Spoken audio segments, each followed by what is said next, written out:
Alright, this caught me off guard pretty bad. I've had a fairly busy, well, I've had quite a few several busy days. I've only just recently moved in. Some things may look different, and I may look somewhat sleep deprived. When I looked at myself in the webcam, I seemed to notice some bags under my eyes. But this came as a complete surprise to me. I was kind of expecting Total War Warhammer to not really get any news until Thrones of Decay were coming. And Throne of Decay, I was figuring if it was going to come, it was going to be December or January, probably. They probably want some time off after Pharaoh, and Crib Assembly's been having some difficulties as of late. There probably were more clues that this was coming for people who pay attention to the Total War subreddit or some such social media such as that. I don't pay attention to those anymore.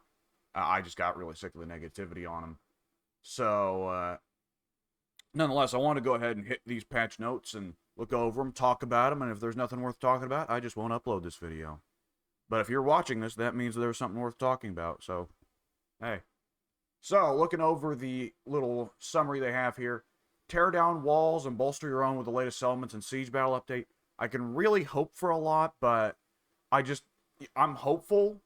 I've said for a while that I think that the only major thing I still would like to see major changes to in Total War Warhammer is the sieges and the minor settlement battles. But at the end of the day, I don't think what I want from settlement battles and siege battles are the same things that Crib Assembly wants from them. So I guess we'll see though. Mix things up on the fly. By the way, I am reading this completely fresh. I have not read this yet, other than this little starting summary here. I have not actually read the proper patch notes. And it's coming tomorrow, so I'll be able to play it tomorrow. So hey. Alright, mix things up on the fly with skill point resets. I have no idea what that means. Can't we already reset the skill points? Or maybe that... I know there's a mod that did it, but I forget if they ever made that official. I don't think they did, actually. Projectiles find their way with homing 2.0. So they're changing the way that missiles work. Customize the main menu background with 19 additional themes.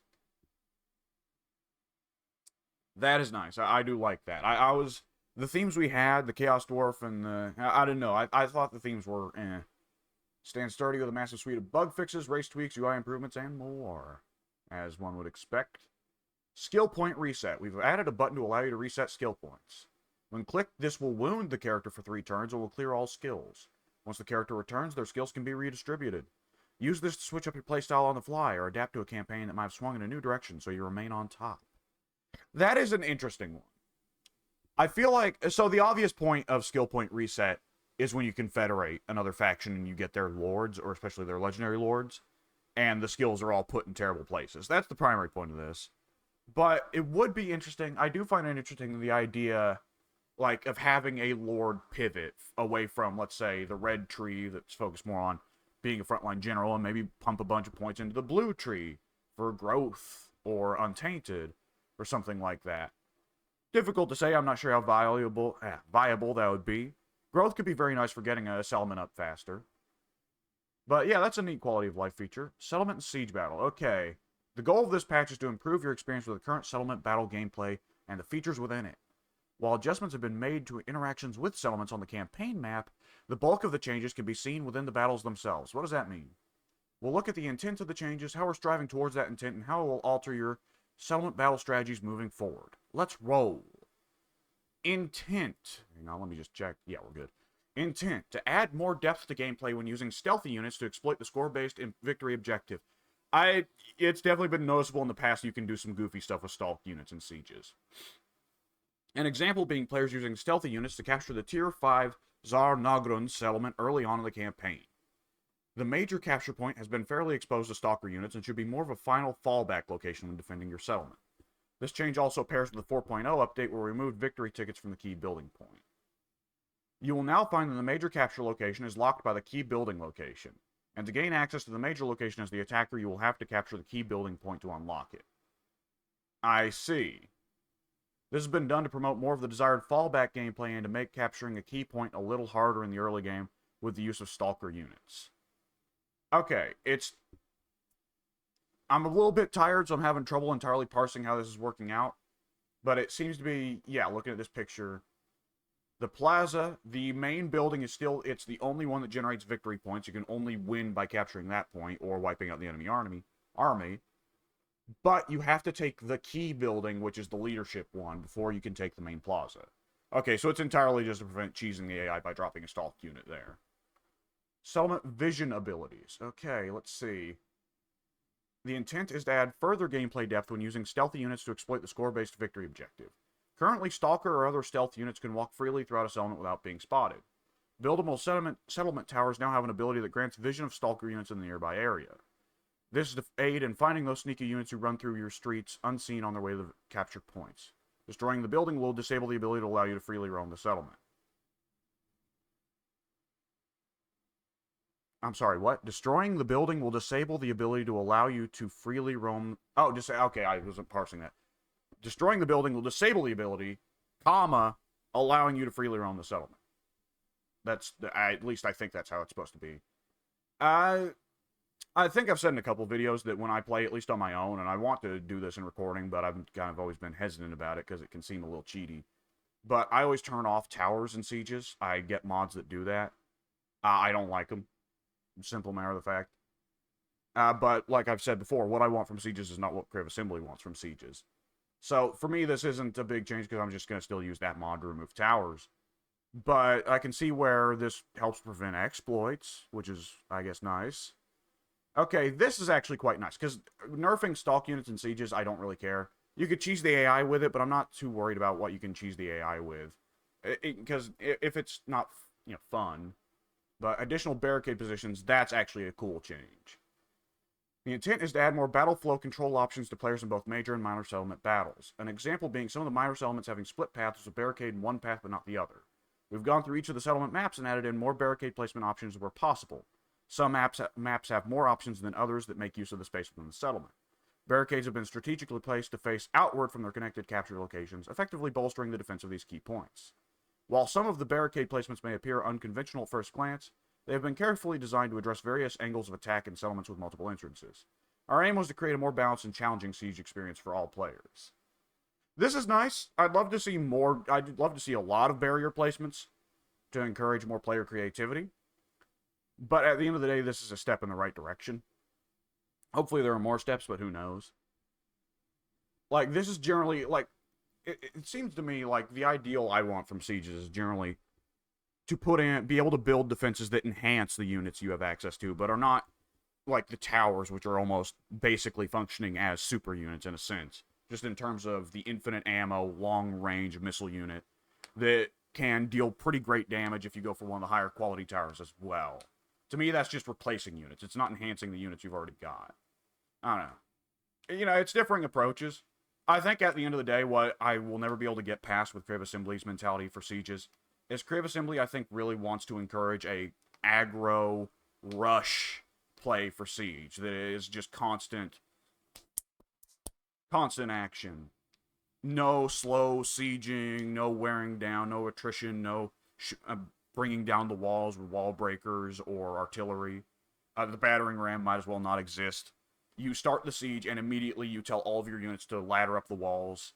Maybe you have a few siege towers built, but you probably don't, because you just don't have that kind of time on the campaign map. There will be an army arriving to reinforce the settlement. And it's about rushing to push to the point and playing as aggressive as possible, regardless of what race you're playing. Me personally, I think that's fine for Norska. What have I got over here? Get out of there. I think that's fine for Norska or the Vampire Counts or the Beastmen to play sieges in that way. That makes a lot of sense for them, and it feels thematic. And they can play around it, and they have advantages in that playstyle, because they're already pretty predisposed to the rush playstyle. But it bugs me that the dwarfs have to siege in that way. That a lot of the gameplay mechanics exist to discourage the dwarfs from having a long, slow siege. I don't like that the defender, for instance. I've always thought that one of the best changes they could make. No, not best. It would probably have some consequences I'm not even thinking of right now. Especially in my not sleep deprived, but in my exhausted state as I am in right now. I've always thought that the defender should be able to Vanguard deploy. Any units that have the Vanguard deploy unit should be able to deploy outside the walls. Which would be a very strange change, but it would make it so that the defender can be a bit more aggressive towards the attacker if they want to. I don't know. Alright, restricted single build changes. The intent is to reduce player frustration and micromanagement when interacting with the toggled building system by allowing a slot to only have a single building. The player attacker-defender ratio is 70-30 for minor settlements and 87-13 for major settlement battles. The changes should make these battles more enjoyable when playing as an attacker. We've changed the way that buildable towers and barricades can be interacted with in battle. The deployment phase will remain the same. The changes will be during the battle phase and will limit building slots to only one building. I'm sorry, what? What this means is that once you have built in a slot, you will not be able to dismantle it or rebuild it when it is broken. Oh! Plus, once a building has been destroyed in that slot, it is gone forever. You can still swap out and upgrade building variants throughout the battle, but now you will need to save up for the more expensive towers to deploy them later in the battle. I see. So they've made it where once you build a barricade in one section and it gets torn down, it's done. You don't get to rebuild it. You can't rebuild buildings. Oh, that's a huge change. I might actually turn towers back on. I'd still want to find a mod that nerfs their range by quite a bit, because I don't think they should be equivalent to super artillery. Because they have a longer range than artillery, if memory serves. But yeah, that makes towers a lot more bearable. Barricades did not need a nerf. Barricades already kind of sucked. But I don't think Kriv Assembly wants that. They want an aggressive rush playstyle, so they want barricades to suck. Okay, weapon damage versus buildings rebalance. The intent is to increase the overall time it takes for units to destroy buildings. Oh, well, that should have just read there. Okay. This will come alongside a building health rebalance, which we'll get to in a moment, as the current sentiment is that buildings are destroyed too quickly to be effective during defense. I definitely agree in the case of barricades. Towers, I'd be a little bit more annoyed by tanky towers, but if you can only get the one in that spot, that's not nearly as painful. Building damage modifiers for melee and missile weapons have all been rebalanced to make sure that units feel like they're doing the kind of damage you would expect when attacking various buildings in battle. Yeah, so you don't have clan rats with swords somehow being able to tear apart a barricade in seconds. Some units, such as Skaven Warp Grinders, Dwarf Miners, and Artillery, are more themed towards the destruction of buildings, and this will be shown in their greater ability to bring them down in battle. Units with Fire-type attacks with the Wallbreaker attribute will get increased bonus values for this modifier when attacking buildings, and both of these additional bonuses stack. I hope we see more Wallbreaker. I hope to see Wallbreaker redistributed. Let me say that. I think it's a little bit silly that the Ogre Kingdoms, every single unit they have, has Wallbreaker. It makes sieges just kind of a joke for them. I'd be more in favor of making it where regular Ogre Bulls and the Man-Eaters with singular weapons don't get Wallbreaker, but it's now an exclusive thing for Iron Guts and for Great Weapon Man-Eaters. And just generally applying that uniformly across the rosters of all the races, that Monstrous Infantry that are dual-wielding, or no, Monstrous Infantry that are carrying a two-handed weapon, I think giving all of them Wallbreaker would make a lot of sense. Have Stone Trolls be Wallbreakers for the Greenskins, have Fimir with great weapons be Wallbreakers for Norska. Excuse me. I think applying that uniformly would make Wallbreaker a more interesting and more relevant mechanic, rather than just the thing for giants and ogres, which is a little silly for it to be only them that can do it. And I understand that it's for a gameplay reason. They gave Wallbreaker to giants so that giants are now no longer completely useless. For at least for people who play that hard of a meta. I don't really play the meta. I just build what units I want to build and feel like playing with. And the ogres get Wallbreaker because they can't climb walls. But I don't know. There's a little bit of a balance to be struck between gameplay and making a world that actually feels proper. We now display this information on the unit info panel within the weapon or missile strength tooltips. Oh, really? This unit has a plus 50% damage multiplier against buildings. Well, that's going to be one thing for me to look over the stats of all the units again. As if I didn't have good enough reason to just be a nerd and look over all of them. Building health rebalance and progression. The intent is to add more incentives and usefulness to upgrading the wall building and increase the overall time it takes for units to destroy the walls in battle. This will work in tandem with the weapon building damage modifier rebalance mentioned above. We've added more functionality to the defensive building chains on campaign. When it says walls, does it mean like the walls surrounding the city or the barricades? I'm going to assume that means the walls surrounding the city. Building health now scales up as you improve your settlement wall defense building in campaign and provides you with a more entrenched defensive location to hold off your foes. The primary focus for these changes are the outer walls, the outer perimeter towers, and the gates. Note that the unique settlements, like for example Altdorf, have these increased unlocked. I'm going to assume they meant increases. Increases unlocked by the main campaign buildings chain rather than the walls. Yeah, that follows. It's still the major unique cities. Each time you upgrade the walls of your major settlement, we now increase the building health in the battle. You will now benefit from increased health values for your walls, towers, and gatehouses that scale up with the building levels. The overall health of an outside wall has been approximately doubled. Well, if walled towers and buildable towers range split, because I gotta add, before I get to the walled towers range bit, if walled towers still have such ludicrous range, there's not a terrific amount. Okay, if wall towers still have enough range that they outrange any artillery piece in the game, bar like I think maybe the Bretonnian trebuchet can outrange some wall towers. I don't think it can, but it might be able to. I think, oh, I forget. Either the Bretonnian trebuchet or the Hellstorm rocket battery. One of those two, I think, is the longest ranged artillery piece in the game, but I can't remember for certain. But if the wall towers still outrange all the artillery pieces, then wall health only matters to wall breaker units. But artillery would still not be able to do anything in a siege, or at least as long as they can't get down. Well, artillery would still be useless in a siege because the wall towers can just shoot it down before the artillery can shoot them down in kind. So hopefully we see a reduction of the range there. And I'm seeing now the intent to create a difference between the projectile ranges of the wall towers and the built towers. We have now split the ranges between the settlement wall towers and the buildable towers within the settlement. The wall-based towers will have retained their longer range as they're built. I'm going to need to mod that. As they're built into the settlement, whereas the buildable towers have a much reduced range as their role is to be more of a reactionary solution to enemies attacking a specific area within your settlement. Okay, I'm still going to be using a mod to reduce the range of the wall towers because I just don't like how they invalidate artillery. If there is a gameplay trick out there to make the artillery work, I'd like to see it. Though I'm willing to bet that if it does exist, it's probably using some kind of cheese, like using a legendary lord or a hero or whatever to deliberately draw the fire of the walled towers, and I'm not interested in that. So, all in all, I'd say that these have generally been good changes. The walled towers, I would love to see a range nerf for them, but if the buildable towers have their range nerfed, then that solves a lot of the issue I had with them. I found it ridiculous that they were effectively buildable artillery pieces with infinite ammo and high damage. So yeah, these are all good changes. I quite like this. The last major piece that would not require some budget the last major pieces that would not require some budget changes is I would love to see battering rams be changed so they're not completely useless, but I don't think Crib Assembly is going to do that. Battering rams have been useless for like a decade now, and I don't think Crib Assembly just doesn't seem to care. I'm sure that they have their reasons. I just disagree with them. And I would love to see the walled towers have their range reduced, but that one I do not think is going to change. I think that someone important at Crib Assembly likely has the philosophy of not wanting a slow artillery-based siege style to be viable. And they have their reasons. I disagree with those reasons. If they plan on making the sieges more fun in multiplayer, I mean, they can keep trying that, but I don't think it's going to work. Okay, this is it. They brought back the backgrounds from Warhammer 1 and Warhammer 2.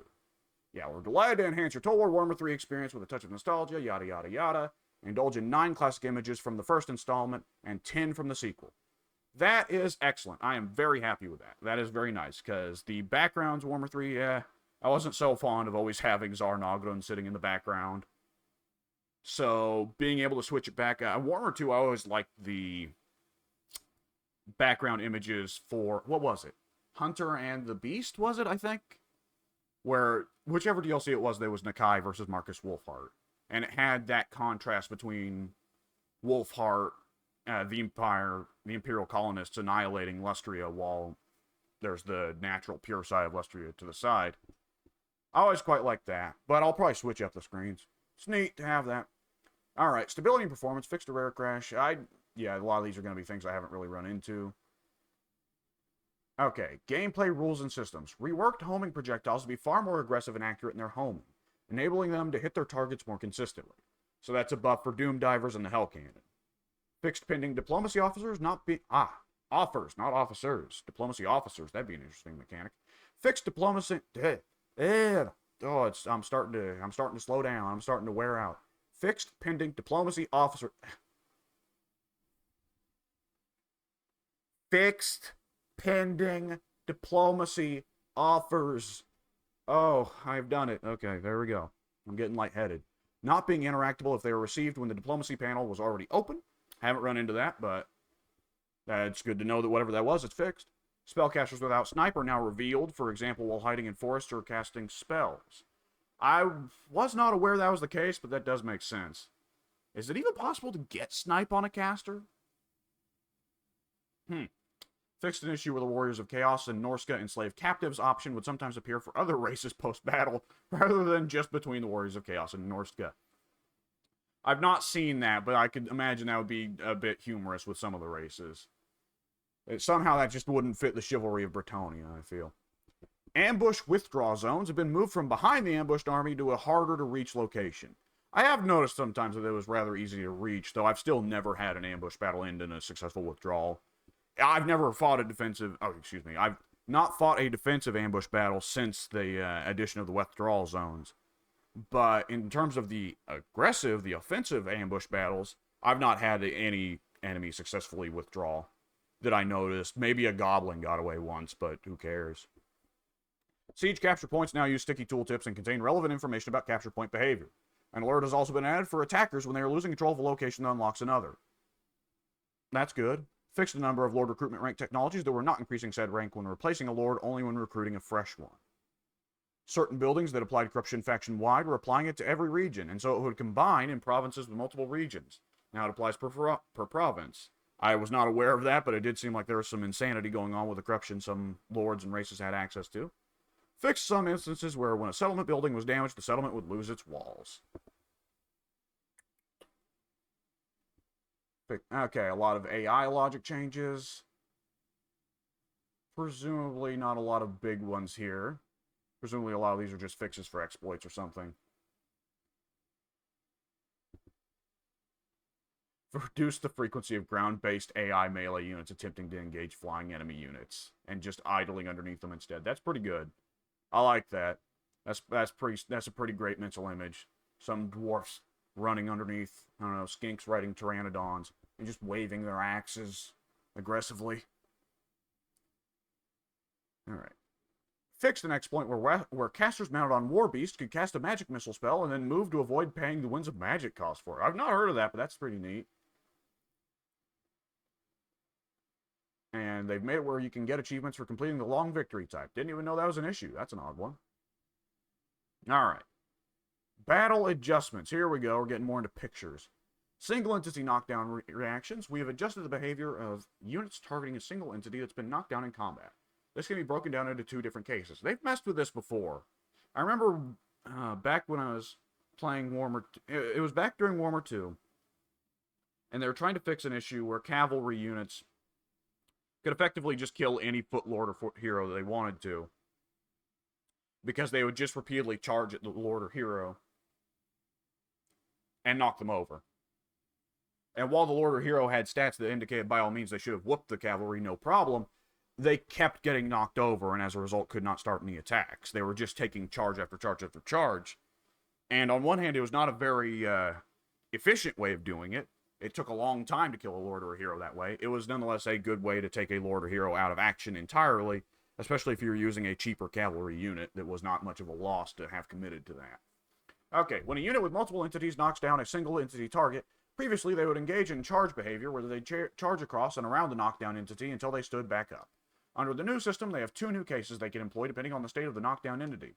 If the knockdown entity lands outside the squad's OBB, a concept where we draw an invisible box around the cluster of the unit to determine the rough space it controls and observes for entity-level behavior, the unit will move to place their formation over the fallen entity, then wait for it to get up. If the knockdown entity lands inside the squad's OBB, they'll remain stationary and simply wait for their target to stand back up, maintaining their surround in most cases. So yeah, that entirely has been stopped. They will not be charging back at units that are knocked down anymore. They're going to wait for them to get up and engage them in just standing combat rather than cycle charging. So you can't just leave a cavalry bullying a single entity character like that anymore. Yeah, it was goofy to begin with. For single entity versus single entity matchups, once the target is knocked down, the attacking entity will move towards them and place themselves near their fallen foe in position to attack them once they stand back up. Be aware that these cases do not apply when pursuing routing targets. And projectile homing 2.0. Does this apply? Okay, so this applies to magic, doesn't it? Okay, yes, this very much does. Good lord, look at that. Look at that comparison. Oh, this is going to be a big change for magic missiles. Because all those projectiles hit. Sheesh. Okay. We've refactored how the game handles homing behavior for projectiles, making them significantly more reliable and opening up space to create a variety of low and high power homing profiles. Projectiles prior to this change could not correct their course vertically and were bound by a lot of limitations, but now we've unlocked the power to create truly frightening cruise missiles. As part of this change, we've rebalanced existing homing profiles to account for the most aggressive implementation. But on average, expect homing projectiles to be more effective at hitting the mark in general. Here's a quick before and after on Count Noctilus's Wraithstorm ability. Yeah, this is gonna be, let's see, how many spell lores have homing magic missiles? It's gonna be a lot of them. I could think this is, off the top of my head, this is gonna be a big change just for, like, let's say the Lore of Light, which has, what was it? It's got, whatever, it's got a spell where you got lasers coming out of your eyes, and so does the Lore of the Little Wah, and maybe the Lore of Big Wah, I forget. That's gonna be quite good for them. And in terms of other units that have homing, there's other units that have homing missiles, that's right. The Luminarch, I forgot. The Waystalker can get homing missiles. Yeah, okay. This is going to be a nice buff for them. You know, big change for a lot of abilities and spells. Sheesh. Yeah, that's gonna change things. There are some magic missiles before that were not too good and have probably just gotten a lot better. That's gonna be curious to try. And that's gonna be, I mean, Hell Cannons and Doom Divers were already really good, but I wonder if they're just phenomenal now. Anyways. Okay, the balance changes. Embedded hero action training now increases experience gained for units within the army rather than a flat amount per turn. I'm happy with that. The training ability has never been one that's seen a lot of use. It's been, you put a melee hero in your army, and you'd put all your skill points into something else. But training, yeah. Every now and then you might invest in it just because, especially if you're playing someone who really benefits from experience, like the modded Southern Realms faction made by Kataf. Added missing garrison units to Empire Forts, High Elf Gates, Great Bastion when occupied by ogres or wood elves. Fixed an issue that would allow units with Stalk and Firewall moving but not sniped to fire without being revealed. Yeah, I guess that would make sense if they were on the fringe of their detection radius. Then they could shoot and they'd be exiting out the detection radius. Changes to spells. We got a slowing of vortexes. All the vortexes have been slowed by a lot. This is weird. They slowed Chain Lightning. That's an odd one, because isn't part of Chain Lightning's gimmick that it's a very fast vortex? And they slowed down Gehenna's Golden Hounds as well. That's odd, but Gehenna's Golden Hounds was really good. It got pretty good there, if memory serves. Forget why. Did they reduce the cost? Oh, my brain is going numb. Reduce the duration of a few healing spells. Yeah, a lot of healing spells, actually. Alright.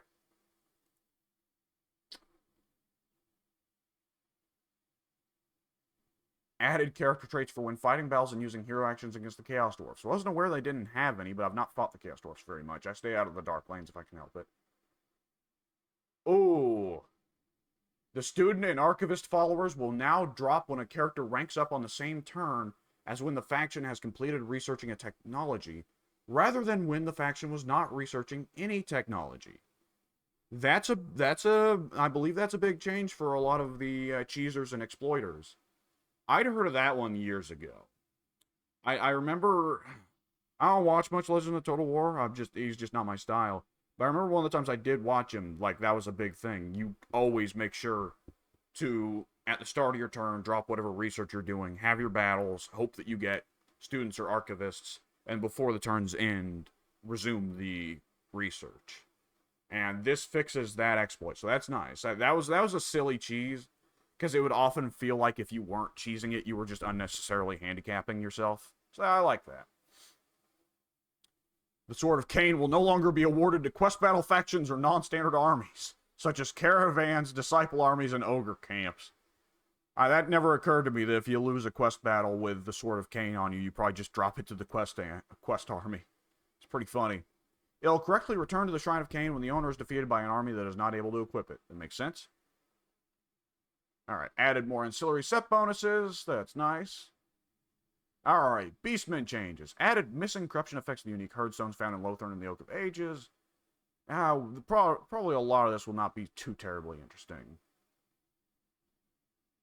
Got rid of the Beastmen having reduced recruitment costs from some abilities because they have no recruitment cost. Yeah, that's been funny for like a year now. How long? It's been probably 2 years since the Beastmen got their overhaul, right?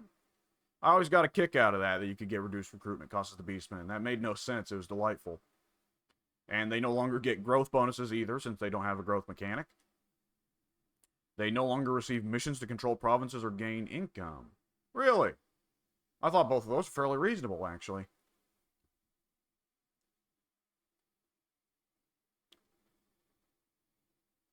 Okay, that's all the campaign changes. Let's see.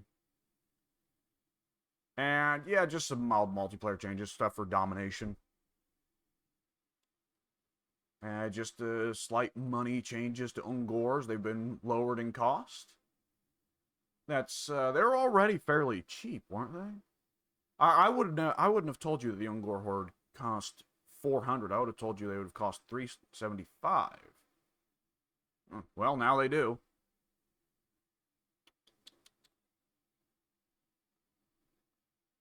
And some skill changes. Nothing significant there, doesn't look. Bretonnia saw very little changes. Oh, the Estalian Diestro hero. Right, I'd wondered about that before. Bretonnia and the Empire share a lot of the same followers, don't they? I can't remember for certain. But they no longer have access to the Estalian Diestro. Heroes could no longer be embedded into Chaos Dwarf convoys. Never even occurred to me to try that. And yeah, just some slight balance changes here. Hobgoblins got their cost reduced. Not too shabby. The Chaos Dwarf Warriors got their cost reduced. That's a surprise.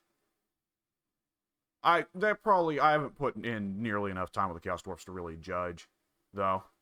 So, yeah. I mean, I guess when you have such strong missile units as the Chaos Dwarfs have, it could sometimes feel silly to recruit melee units at all. And other than that, not a whole lot has changed. No. Demons of Chaos, I wouldn't expect anything to really change here. Dark Elves.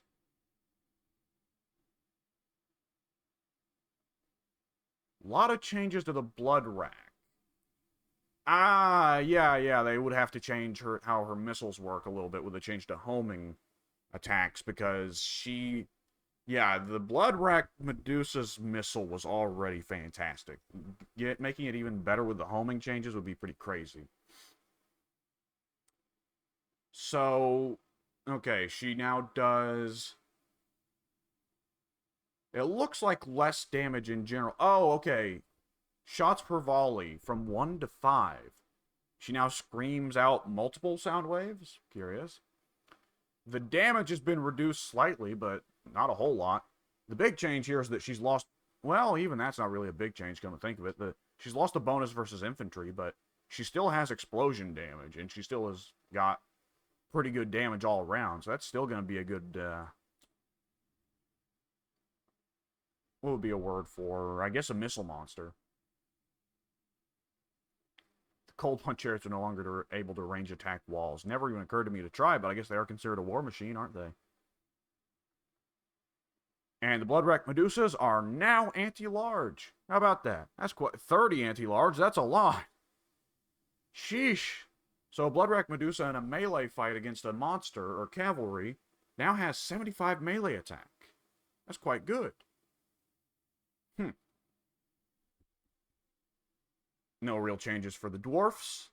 Heroes can no longer be embedded into Cathay caravans. I don't know how it never occurred to me to try that.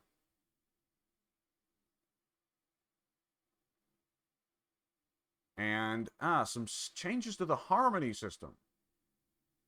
So the base version of Harmony has been nerfed. Okay. Now it only buffs morale, melee defense, and speed by 4 instead of 6. What about the maximum amount, when you have the Legendary Lord around who increases the Harmony bonus? Jade and Jet Lions had their upkeep increased from 120 to 300. So yeah, that was an accident. Whoops. It's kind of a funny one, too, because that's dirt cheap for a monster. Other than that, not many exciting changes here.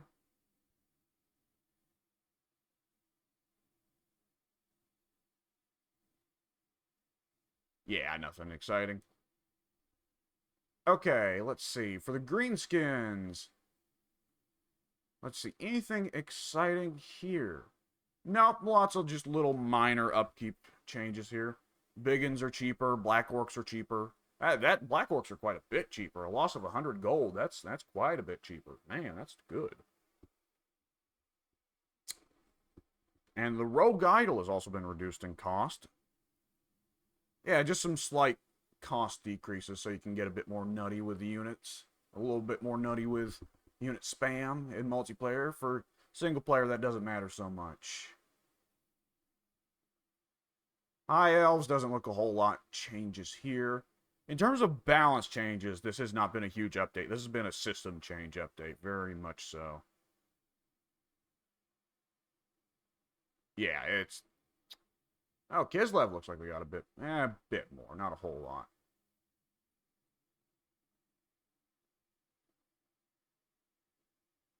Okay, when a Kislev faction completes the supporters race, they will now receive a dilemma offering Confederation, Military Alliance, or War Declaration, rather than an instant Confederation. Oh, that's nice. That was kind of odd that you were forced to Confederate. I thought that was a little bit strange. Because the Empire and Bretonnia have similar abilities that allow them to force Confederation if they want, but they can choose not to. You know, for people who want to make some kind of run about, want to play the game in a way where they don't Confederate. And let's see, they've reduced the ammo count on Mother of Stank. Yeah, she could probably have used that, yeah. And the Guliosh ability had an unlimited amount of units it could affect. That's crazy. Okay, nerfs to Akshina, thank God. Okay, they are less AP and more pure damage based. The intent is to allow the unit to maintain its high alpha damage, but give it a more unique role and niche when compared to other units on the roster. Yes, that was the issue, is that Akshina were kind of just making Streltsy utterly invalidated, which was not great. So I'm glad to see this. They've had their melee stats in general worsened. Their melee defense is now much crappier. They deal out more base melee damage and range damage and less AP. Okay, yeah. I think that's all around pretty solid. It's no longer just kind of a straight upgrade from Streltsy. It's now... What if the Streltsy were less armor piercing and a little bit flimsier, but in exchange they got Stalk? So that's quite nice. That's a good change.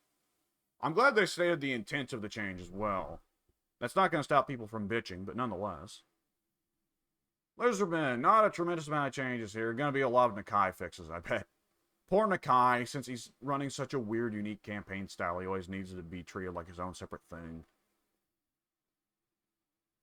Fixed Oxyodal having a negative effect to building construction time. I wasn't aware that was a thing, but that is funny. Yeah, nothing of note here. Ogres, let's see. Yeah, not a whole lot going on from the rest of the list. Yeah, Ogres, slightly increased cost for much of their units. Ogre Bulls no longer cost the same as High Elf Spearmen. I always thought that was a little odd that they did. And Noblar Trappers got a price increase. That does make sense. It always did seem to me like there was no reason to build the regular Noblars, because Noblar Trappers were just pretty well the same. Not much more expensive, but all around better. So that's all nice. Yeah, not huge changes, but quite nice. Gorger's got a big health increase. Sheesh. 1,600 health increase. Yikes. Skaven, let's see. A lot of changes I've noticed here are just fixing bugs associated with the Chaos Dwarfs. Yeah, nothing meaningful here. Just a lot of bug fixes, it looks like. The Empire? No, nothing really. Nothing for Tomb Kings either. Sheesh. Okay, Zinch. This is probably going to be a big change list, isn't it, for Changeling? They're probably going to make it where the Changeling can actually lose. I would hope. Added a search bar to the Formless Horror panel and Skirmish versus AI Changeling Form Selector. Yeah, that's good. Few little oversights with the changing of the ways.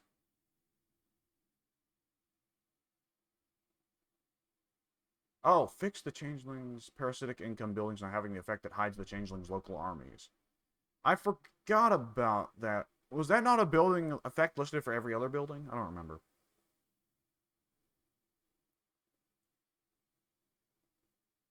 Fixed an issue where losing your final cult as the Changeling wasn't triggering a check for faction death. Oh, no. Oh, it was even worse than I thought. I thought the Changeling was unkillable just simply because the AI would never know where your settlements were. But even if you lost your final settlement, you still kept going as the changeling. Oh, that's even spookier than I would expect it. Eh. And fixed an issue where Sartorial the Everwatcher would lose immortality when confederated. I forgot they put him on the map. Did they put him on the map? I don't remember.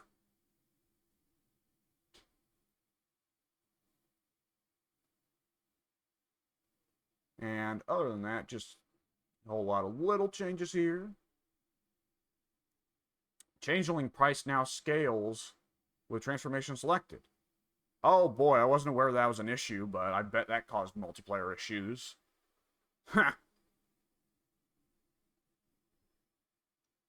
And other than that, yeah, not huge changes. Slight cost changes. They upped the cost of the Mutalith, Vortex Beast.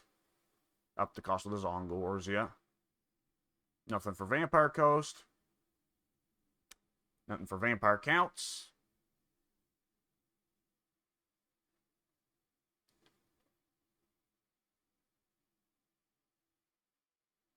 And doesn't look like anything of Warriors of Chaos either.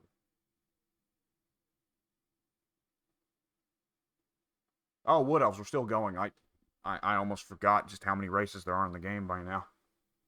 Yeah, nothing much for Wood Elves or Vampire Counts, it doesn't look like. But I'm speed reading and while mentally exhausted, so I'm sure I'm missing something important. Alright, and into the campaign changes. Gotrek and Felix will now spawn in the Realm of Chaos campaign. Hey, that's neat. Turned off the spell browser in the Lost God prologue. That's a little odd.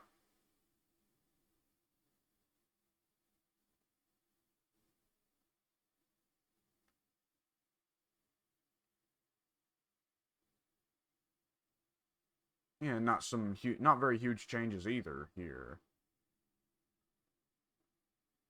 Yeah, no, not real huge changes to campaigns. And let's see, battles, I doubt there's much.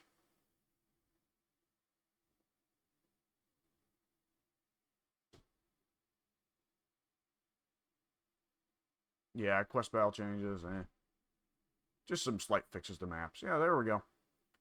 And other than that, oh, multiplayer changes. Let's see. Boy, this just got real boring for the back half of the video. Wish I would have been aware of that, and I would have just stopped at the homing projectile section. Some graphics changes. Yeah, some gravity changes. Oh, good lord, I need help. Okay, there we go. Yeah, sorry about all this. Jesus. Okay, yeah. The important stuff is the siege changes. And a lot of that was stuff that I wanted. I'm very happy with that.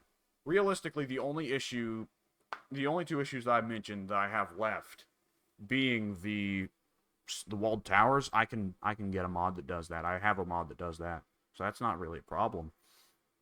And I'd like to see the battering ram changed, but even that, the battering ram does not make or break anything. It bugs me on a kind of objective level.